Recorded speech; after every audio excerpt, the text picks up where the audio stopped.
السلام علیکم ڈیریٹر and listeners. خدا ماجد کے اردو ناولس لائبریری میں آپ کا ڈھیر سارا ویلکم.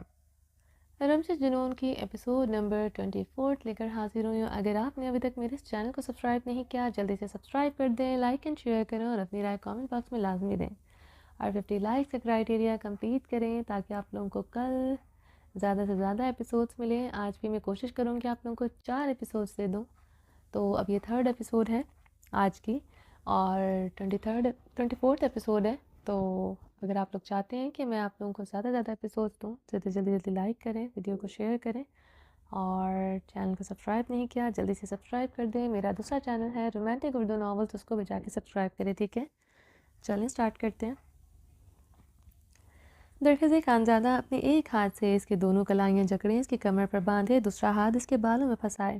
اس کے لبوں کا جام جنونی انداز میں پی رہا تھا.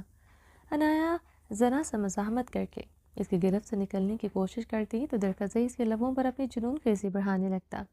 وہ نڈھال سی ہو کر خود کو درخزی خانزادہ کے سپرد کر چکی تھی. وہ قطرہ قطرہ اس کی سانسوں کو مدہوشی سے پیتے ہوئے اسے سختی سے خود کے ساتھ لپٹائے ہوئے تھا. کمرے میں مدھم بے ترتیب سانسوں کا رقص جاری ہو چکا تھا. وہ اسے اپنے ساتھ لپٹائے رخ پر لے اس پر مکمل طور پر حاوی ہوا. عنایا نے گلابی مدہوشی بھری آنکھوں سے درخزے خانزادہ کو دیکھا جو اسے اپنے سرخ خمار بھری آنکھوں سے دیکھ رہا تھا. درخزے خانزادہ نے گہرے سانس لیتے آنکھ کے اشارے سے اسے اجازت چاہی تھی.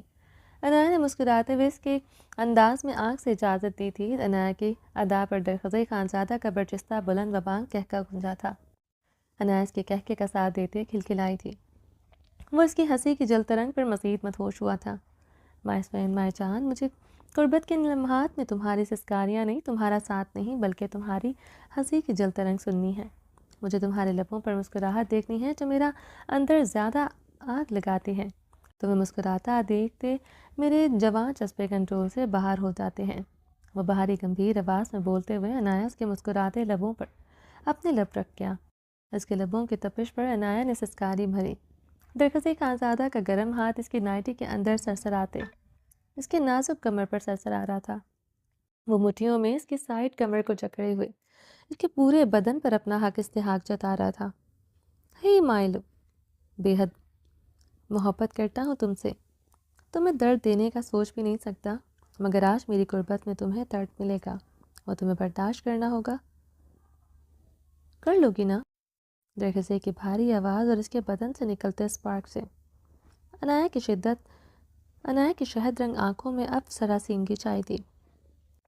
درخزے عنایا گھبراتے ہوئے اس کے شولڈرز دونوں ہاتھوں سے جکڑ گئی. یہ رشتہ مکمل کرنے کے لیے آج اور شاید کچھ دن تمہیں درد برداشت کرنا پڑے. وعدہ کرتا ہوں میری جان، میری پوری کوشش ہوگی میں اپنی جان کو تکلیف کم سے کم دوں. وہ بے ترتیب سے لہجے میں بولتے اس کی گردن پر جھکے وہاں اپنے دہکتے لب رکھ گیا. وہ اب دیوانگی کے عالم میں عنایا کی گردن کو چوم رہا تھا. عنایا اور درخزے کی سانسیں بے ترتیب ہو چکی تھی. آئی ایم سوری مائی سوین، میں اپنے وعدے پر قائم نہیں رہ سکوں گا. تم میری دیوانگی، میرا جنون ہو. میری قربت میں تمہاری سسکاریوں کی گونج وقت کے ساتھ ساتھ ہر لمحہ پڑھیں گی. میں تمہارے لیے جتنا مرضی سافٹ ہو جاؤں، مگر قربت کے دوران تم اپنے خانزادہ کو جنونی پاؤ گے. تمہاری بے پناہ خوبصورتی مجھے سافٹ رہنے نہیں دے گی. وہ اس کی نائٹی کے اسٹریپ نیچے کھسکاتے اس کے بڑھنا گہرائیوں اور شولڈر پر دانت کاٹنے لگا. عنایا کی سانسیں مزید بے ترتیب ہونے لگی. وہ اس کے وجود سے نائٹی اتارتے اس پر جھکا تھا. ایک دم وہ جھٹکا کھا کر پیچھے ہوا. درخزے عنایا نے عنایا کو سرخ سوالیہ نگاہوں سے دیکھا. وہ بے تحاشا سرخ ہوتے اپنا نچلا لب بے دردی سے دانتوں تلے کچل گئی تھی. اس کا چہرہ شرم سے زیادہ خفت سے سرخ ہوا تھا. درخزئی تکیے پر گرتے گہرے سانس لیتے آنکھیں موند گیا. عنایا اٹھتے خفت زدہ چہرے کے ساتھ چہرے سا تھا اپنی سلیو لیس نائٹی پہننے لگی. اپنا گاؤن پہنتے وہ بیڈ سے نیچے اتری تھی کہ درخزے اس کی کلائی نرمی سے کھینچتے اسے اپنے سینے پر گرا گیا. عنایا خفت و شرم سے درخزے کے برہنہ چٹانی سکس پیک سینے سے لپٹے آنکھیں سختی سے میچ گئی. درخزے خانزادہ اسے بالوں کو گدی سے جکڑے اس کا چہرہ اپنے مقابل کر گیا. عنایا کی آنکھوں میں دیکھتے خفت سے نظریں چکا گئی تھی. پہلے کیوں نہیں بتایا مائی سوین؟ اتنا آگے بڑھا کر کیوں میری جان لیتی ہو؟ جانتی ہو میری کیا حالت ہو رہی ہے؟ درخزی خانزادہ نے اس کے خفت زدہ سرخ چہرے کو گہری نگاہوں سے دیکھتے کہا. اتنا قریب آ کر خود پر قابو پانا اس لیے بہت مشکل ہو رہا تھا۔ اگر وہ مضبوط اعصابوں کا مالک نہ ہوتا وہ ہر حد سے گزر جاتا، مگر وہ جتنا بھی مضبوط اعصابوں کا مالک صحیح مگر عنایہ کے معاملے میں نہیں تھا۔ اس کے بغیر رہنا اب اس کے لیے مشکل ہی نہیں ناممکن ہو رہا تھا۔ میں بتانا چاہتی تھی درخت، پہلے آپ سن ہی نہیں رہے تھے، پھر پتہ نہیں مجھے کیا ہو گیا تھا، میں آپ کو خود سے دور نہ کر سکی۔ میں چاہتی تھی آپ یہ سب کریں۔ وہ معصومیت سے بولتے یکدم اپنا نچلا لب دانتوں تلے دبا گئے۔ عنایہ کی بات پر درخت خانزادہ کا بلند و بانگ کہکا گونجا۔ عنایہ خفت و شرم سے مزید سرخ ہوتے درخت خانزادہ کی گردن میں منہ چھپا گئی۔ درخت مخصوص ہوتے اسے اپنی باہوں میں سختی سے قید کر گیا۔ ہے سوین، اس میں شرمانے کی کیا بات ہے؟ اگر میں تمہیں دیکھ کر دن رات بہک سکتا ہوں، تمہیں سوچ کر پاگل ہو سکتا ہوں، اور میں تو ہزاروں بار تمہارے ساتھ اپنے خوابوں میں یہ سب کر چکا ہوں جو ابھی تک لائف نہیں کر سکا۔ تم بھی یہی چاہتی ہو تو اس میں شرم کی کیا بات ہے؟ درخت خانزادہ بھاری گمبھیر آواز میں بولتے ہوئے اس کے بالوں کو گدی سے جکڑتے ہوئے اس کے شہد رنگ آنکھوں میں اپنی آنکھیں گاڑ گیا۔ آپ تو بے شرم ہیں درخت، میں نہیں۔ عنایہ اس کے چٹانی سینے پر انگلی پھیرتے ہوئے آہستگی سے بولی، آہستہ آہستہ تمہیں بھی بے شرم بنا دوں گا میری جان، میری سوین۔ وہ مسکراتے ہوئے اس کی ناک کی ٹپ پر انگلی رکھ گیا تھا۔ کتنے دن کی دوری رہ گئی؟ کتنے دن مجھے مزید تڑپانا ہے؟ درخت خانزادہ نے اس کی تھوڑی نرمی سے جکڑی تھی۔ عنایہ نے اس کی طرف دیکھتے ہی 3 انگلیوں کا اشارہ کیا تھا، صرف 3 نہ۔ درخت نے بھی اپنی 3 انگلیاں اٹھاتے اسے اشارہ کیا۔ عنایہ ہنستے ہوئے اس بات میں سر ہلایا۔ صرف 3؟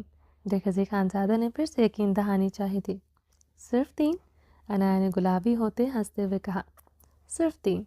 درخت خانزادہ نے پھر سے 3 انگلیاں اس کی آنکھوں کے سامنے لہراتے صرف 3 پر زور دیا تھا۔ صرف 3 درخت؟ عنایہ نے اپنا نچلا لب دانتوں تلے دبائے درخت خانزادہ کا چہرہ دیکھتے بمشکل اپنی ہنسی دبائی۔ جہاں جھنجھلاہٹ اور ضبط تھا، وہ خود پر کیسے کنٹرول کر رہا تھا وہ جانتی تھی۔ مقابل کا بے باک لمس اس کی بےتابیاں وہ محسوس کر سکتی تھی۔ صرف 3؟ درخت خانزادہ نے ٹھنڈی آہ بھرتے تکیے پر سر پٹکا۔ صرف 3؟ درخت، وہ کہتے کھلکھلانے لگی تھی۔ ہنس لو میری حالت پر مسز درخت خانزادہ، مگر 3 دن بعد اسی بستر پر بہت رلاؤں گا، تمہاری چیخیں نکلواؤں گا۔ درخت نے عنایہ کو دیکھتے جھنجھلاتے ہوئے کہا تو عنایہ کی ہنسی تھمی تھی۔ آپ مجھے ڈرا رہی ہیں نا؟ درخت عنایہ کو ہنسی ہوئی تھی۔ اسے سچ میں درخت خانزادہ سے خوف آتا تھا، اس کی شدتوں کا سوچ کر زیادہ آتا تھا۔ ابھی تو بہت نرمی سے اسے چھو رہا تھا، اس نے کبھی اسے سختی سے چھوا نہیں تھا، اس کے حساس حصوں کو بھی بہت نرمی سے چھوتا تھا۔ تمہیں ڈرنا بھی چاہیے مائی سوین، 3 دن بعد تمہاری نازک جان مجھے برداشت نہیں کر سکے گی۔ مجھے تکیے پر رکھتے اس پر مکمل حاوی ہوا۔ تم ہی وہ پہلی لڑکی ہو میری جان جسے لے کر میں شدت پسند ہوں، تمہیں لے کر میں نرم بھی ہو نہیں سکتا۔ تم جنون ہو میرا، میری جنون بھری شدتیں جب تم اپنے پور پر سہو گی تمہیں اندازہ ہوگا تمہارا درخت تمہارا کتنا دیوانہ ہے۔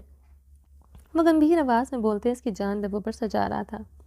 درخت، عنایہ نے اسے بھیگی آواز میں پکارتے بھیگی آنکھوں سے پکارا۔ درخت ہنستے ہوئے اس کی گردن میں منہ چھپا گیا۔ غربت کے لمحات میں میری مرضی چلے گی، رومانس میری مرضی کا ہوگا، اور میری زندگی تمہارے کنٹرول میں، جو چاہو کرو، جیسے چاہو ویسے رہوں گا، مگر رومانس کرتے ہوئے تمہیں ایک مرتبہ پکڑ لیا تو تم پر رو غصہ کرو، چیخو چلاؤ، ناراض ہو جاؤ، تمہاری جان بخشی نہیں کروں گا، یہ وعدہ ہے درخت خانزادہ کا۔ وہ بھاری آواز میں بولتے اس کی گردن کو اپنے دہکتے لبوں اور دانتوں سے جامنی کرنے لگا۔ عنایہ آنکھیں موندے اس کا لمس برداشت کرنے لگی۔ آریان خانزادہ کے بھاری قدم یکدم رکے تھے۔ وہ اس وقت بلو کاٹن جینز پر سفید شرٹ پہنے ہوئے تھا، جس پر بلو کوٹ پہنے ہوئے تھا۔ اپنے آفس سے نکلتے ہال میں آیا تھا۔ سرمش کو دیکھتے اس کے سبز آنکھوں میں شعلے دہکے تھے۔ وہ ہال میں ریسیپشن کاؤنٹر کے پاس کھڑی تھی۔ وہ ریڈ گرم فراک میں ملبوس تھی، جس پر اس نے ریڈ ہی شال سر پر اوڑھی ہوئی تھی۔ اس کے لبوں پر پنک لپسٹک بھی تھی، آنکھوں میں کاجل بھی لگا ہوا تھا۔ وہ کاؤنٹر کے اوپر رکھی فائلز کو دیکھتے کاؤنٹر کی دوسری طرف کھڑی مس شانزے جو ریسیپشنسٹ تھی اس سے مسکراتے ہوئے باتیں کر رہی تھی۔ آریان خانزادہ میٹنگ روم کی طرف جا رہا تھا جہاں شہرام خان نے تمام ڈاکٹرز کو بلایا تھا۔ اس وقت تقریباً سبھی ڈاکٹر ادھر موجود تھے۔ ہال میں وہ ویٹنگ صوفے پر اور ویٹنگ چیئرز پر اکا دکا پیشنٹس براجمان تھے۔ آریان خانزادہ کے نہ چاہتے ہوئے بھی قدم سرمش کی طرف بڑھے۔ آریان خانزادہ کے نہ چاہتے ہوئے بھی قدم زرمش کی طرف بڑھے۔ وہ پچھلے 10 دنوں سے اسے مکمل اوائڈ کر رہا تھا۔ ہاسپٹل میں سے زرمش کو لے کر مختلف قسم کی باتیں ہونا شروع ہو گئی تھی۔ وہ ہاسپٹل میں سے اسے کافی حد تک فاصلہ رکھے ہوئے تھا۔ اسے دیکھتے وہ اپنے بدلے کی آگ پر قابو نہ رکھ سکتا تھا۔ جے کے تک پہنچنے کے لیے اسے اپنی پہچان چھپانی ہی تھی۔ وہ اس کے حکم پر سارا دن ڈاکٹر ماہین کے ساتھ گزارتی تھی۔ زرمش کا موبائل سارا وقت اس کے پاس ہوتا تھا، جاتے ہوئے وہ اسے دے دیتا تھا۔ وہ زرمش پر نہ صحیح اس کی چیزوں پر حق جتا رہا تھا۔ پتہ نہیں اس کی کون سی حس کو تسکین ملتی تھی، مگر جب وہ اس کے احکامات مانتی تو اسے لگتا تھا حاکم خان کی بیٹی اس کے کنٹرول میں ہے۔ وہ صرف اس کا نفرت بھرا جنون تھی۔ آریان خانزادہ کی سب نگاہیں اس کا احاطہ کیے ہوئی تھی۔ ایک مرتبہ اس کی حویلی میں وہ روشنا کا ریڈ ڈریس پہن چکی تھی۔ اس دن بھی اس کے عارض کی رنگت سے پہلے کئی ڈریس کی وجہ سے سرخ معلوم ہو رہی تھی۔ آج بھی اس طرح کے ابھرے ہوئے گال گلاب کی طرح سرخ ہو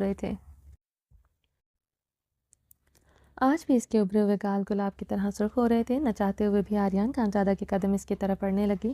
سرمش مس شان سے مردانہ ward bed number 8 number patient کی فائل دیجیے گا، وہ شانتے سے بولتے۔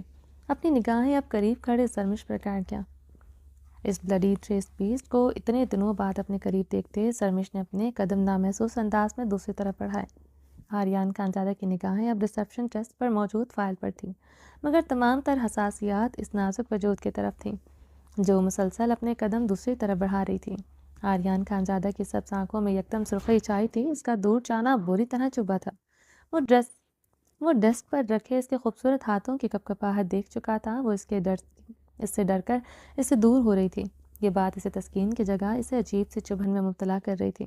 اس کی آنکھوں میں اپنے لیے ڈر دیکھنا اسے آج بھی سکون پہنچاتا تھا، مگر ڈر کی بجائے اس کا دور جانا اسے سوئیوں کی طرح چبھو رہا تھا۔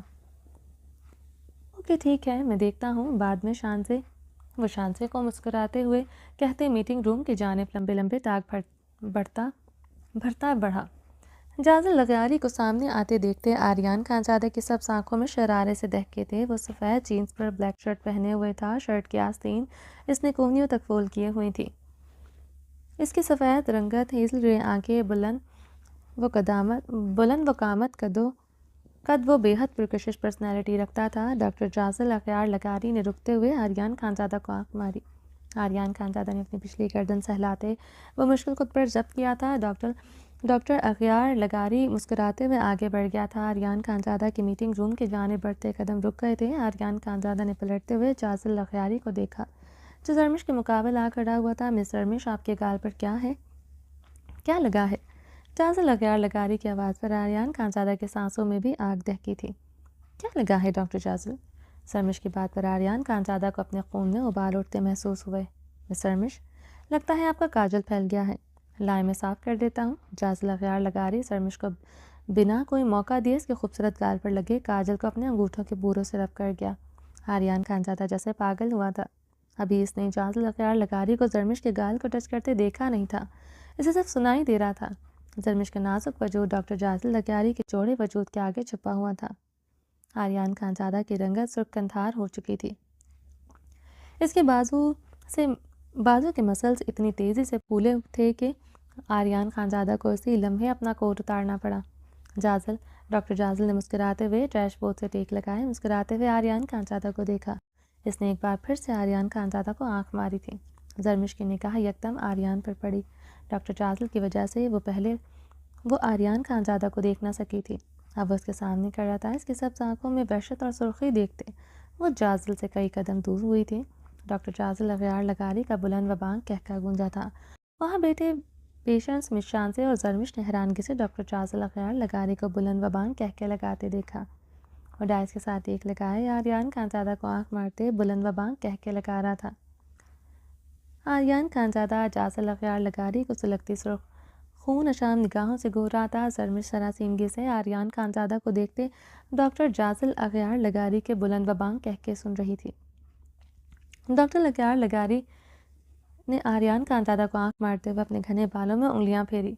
آریان خانزادہ نے اس کے بازو میں ٹیٹو کو اب گہرے سانس لیتے سرخ آنکھوں سے دیکھا، جس پر ایک ڈریکولا کا ٹیٹو کندھا تھا، جس پر لکھا دیکھتے آریان خانزادہ اپنی مٹھیاں بھیجتے سر نفی میں ہلا گیا تھا۔ اس کی بند مٹھیوں کی کڑکڑاہٹ وہاں بیٹھے سب کو سنائی دی تھی۔ ڈاکٹر جازل لغیاری نے آریان خانزادہ پر اب اپنی سرد آنکھیں گاڑتے انگلیوں سے پسٹل بناتے فائر کا اشارہ کیا۔ آریان خانزادہ تیز تیز قدموں سے ڈاکٹر لغاری کے قریب آتے رک گیا تھا۔ Say it if you can, but you can't because you can't understand what JK wants۔ وہ آریان خانزادہ کے قریب ہوتے اس کے کان میں سرگوشی کرتے وہاں سے لمبے لمبے داغ پڑتا چلا گیا تھا۔ JK؟ آریان خانزادہ کے لبوں نے بے آواز جنبش کی۔ دوسرے لمحے آریان خانزادہ تیزی سے اپنے آفس کی طرف بڑھا۔ وہ اپنے آفس میں داخل ہوتے آریان نے لیپ ٹاپ آن کیا جہاں اس کی حویلی کا ہر منظر عیاں تھا۔ شازمہ خان اور رشنا کو لاؤنج میں بیٹھے دیکھ کر اس نے گہرا سانس لیتے ہیں موبائل سے اپنے پرسنل گارڈ کا نمبر ملایا۔ رحمان، مینشن کے باہر سیکیورٹی مزید ٹائٹ کر دو، حویلی کے جنگل میں بھی مجھے سیکیورٹی چاہیے۔ موم اور رشنا کسی قیمت پر حویلی کے اندر سے باہر نہ آئے۔ وہ سختی سے فون پر ہدایت دیتے فون بند کر چکا تھا۔ جازل لغاری JK ہے، وہ بے یقین ہوتے سر نفی میں ہلاتے ٹیبل پر اپنے دونوں ہاتھ جما گیا تھا۔ اس کی سبز آنکھیں گلاس ونڈ سے نظر آتے پہاڑوں پر جمی تھی۔ JK کے اتنی آسانی سے کیسے اپنی پہچان ریویل کر سکتا ہے؟ آریان خانزادہ گہرے سانس لیتے اپنی سرخ آنکھوں کو اب غیر مرئی نقطے پر جماتے ہوئے تھا۔ JK کتنا خطرناک تھا یہ وہی جانتا تھا۔ اتنا بڑا انڈر ورلڈ ڈان سوات کے ہسپتال میں ڈاکٹر بنا ہوا تھا۔ آریان خانزادہ لب کھینچے ہوئے تھا۔ وہ شدید پریشان ہو رہا تھا بلکہ بری طرح گھبرا گیا تھا۔ رشنا شازمہ خان کی وجہ سے وہ اچھا خاصا پریشان تھا۔ JK اس کی فیملی کو نقصان پہنچا سکتا تھا۔ اگر وہ اسے پہچان چکا تھا وہ اس کے بارے میں بھی سب کچھ جان چکا تھا۔ وہ شازمہ اور رشنا خان کے بارے میں بھی جان چکا تھا۔ اس کی آئیڈینٹی ریویل ہو چکی تھی۔ اب وہ کیلیفورنیا کا ریسلر تھا، وہ نہ ڈاکٹر آریان خانزادہ تھا۔ وہ کسی صورت اپنی پہچان کسی پر ریویل نہیں کر سکتا تھا۔ JK کے سامنے اس کی پہچان کا ریویل ہونا اس کے لیے بہت بڑا خطرہ تھا۔ اذلان سکندر کا کوئی نہیں تھا مگر اس کی تو فیملی تھی۔ وہ جتنی مرضی سیکیورٹی رکھ لیں مگر JK چاہے تو وہ کچھ بھی کر سکتا تھا۔ Say it if you can but you won't because you can't understand what JK wants۔ JK کے لفظ دہراتے آریان خانزادہ نے ٹیبل پر ویٹ پیپر اٹھائے دیوار پر پوری قوت سے مارا۔ کیا چاہتے ہو تم؟ کیا کہنا چاہ رہا تھا وہ؟ آریان خانزادہ ٹیبل پر مکہ مارتے ہوئے دھاڑا۔ کچھ تو ہے جو میں سمجھ نہیں پا رہا۔ اگر JK سمجھ گیا تھا کہ میں ہی وہ آریان خانزادہ ہوں جسے وہ ڈھونڈ رہا ہے، اس نے مجھے اور میری فیملی کو ابھی تک کوئی نقصان کیوں نہیں پہنچایا؟ کیا چاہتا ہے وہ؟ آریان خانزادہ تیش و عالم میں دھاڑا۔ مس خان، آریان خانزادہ کے لب پوری طرح بھیجے تھے، پورے وجود کی رگیں ظاہر ہوئی تھیں، اس کے مسلز پھولنا شروع ہو گئے تھے، آنکھیں میں خون کی لالی گہری ہوئی تھی۔ نگاہوں کے سامنے وہ منظر تھا جب وہ زرمش کے گال کو ٹچ کر رہا تھا۔ تو JK کو مس خان چاہیے؟ وہ تیش و عالم میں لفظ چباتے گھٹایا۔ اتنے ٹکڑے کروں گا تیرے JK کے ساتھ نسلیں گن نہ سکیں گی۔ وہ تیش و عالم سے دھاڑا۔ آریان خانزادہ نے منہ پر ہاتھ پھیرتے ہوئے اپنے موبائل سے کال ملائی۔ مجھے سب سے اچھے برانڈ کا واٹر پروف کاجل چاہیے جو کسی صورت نہ پھیل سکے۔ اس نے فون پر لفظ چباتے اپنے پرسنل مینیجر کو حکم دیا۔ جلدی سے اس کے ہاتھ بھجواؤ، جلدی، ورنہ نوکری سے تو جاؤ گے، جان سے بچاؤ گے۔ وہ گھٹراتے ہوئے فون بند کر چکا تھا۔ اب کبھی تمہاری آنکھ کا کاجل پھیلے گا نہیں میرا ناپاک وجود۔ وہ ٹیبل پر مکہ مارتے بلند و بانگ کہہ کر لگا گیا تھا۔ زرمش آریان خانزادہ کا آفس کا دروازہ ناک کرتے اندر داخل ہوئی۔ وہ سامنے کرسی پر ٹیک لگائے بیٹھا ہوا تھا۔ جی سر، آپ نے بلایا تھا؟ زرمش نے اندر داخل ہوتے آریان خانزادہ کو دیکھتے بے حد آہستگی سے کہا۔ وہ پچھلے 10 دن سے اس کے سامنے بہت کم آئی تھی۔ موبائل بھی جب وہ اس آفس میں رکھ کر جاتی وہ آفس میں نہیں ہوتا تھا۔ وہ جب شام کو اپنا موبائل لینے جاتی تب بھی وہ آفس میں نہیں ہوتا تھا۔ آج وہ پورے 10 دن بعد اس کے سامنے کھڑی تھی۔ آگے آئیں مس خان۔ آریان خانزادہ کے نرم لہجے پر زرمش نے پریشانی سے اس کی طرف جلدی سے ہونک زدہ ہوتے قدم بڑھائے۔ وہ اتنی نرمی سے کبھی بات نہیں کر سکتا تھا۔ ٹیبل کے پاس رکتے ہوئے زرمش نے سوالیہ نگاہوں سے اس کی سبز آنکھوں میں جھانکا۔ مقابل کی سرد نگاہ پر زرمش کی ریڑھ کی ہڈی میں سرد لہر اتری تھی۔ گلو، آریان خانزادہ نے گھورتے ہوئے ٹیبل پر رکھا پیکٹ اس کی طرف پھینکا۔ زرمش نے وہ پیکٹ دیکھتے آریان خانزادہ کی طرف سوالیہ نگاہوں سے سراسیمگی سے دیکھا۔ کھولو اسے۔ آریان خانزادہ کے حکمیہ لہجے پر زرمش نے کپکپاتے ہوئے وہ پیکٹ اٹھاتے ہوئے کھولا۔ پیکٹ میں کاجل کو دیکھ کر حیران ہوئی تھی۔ تمہارے لیے ورلڈ کا بیسٹ واٹر پروف آئی کاجل۔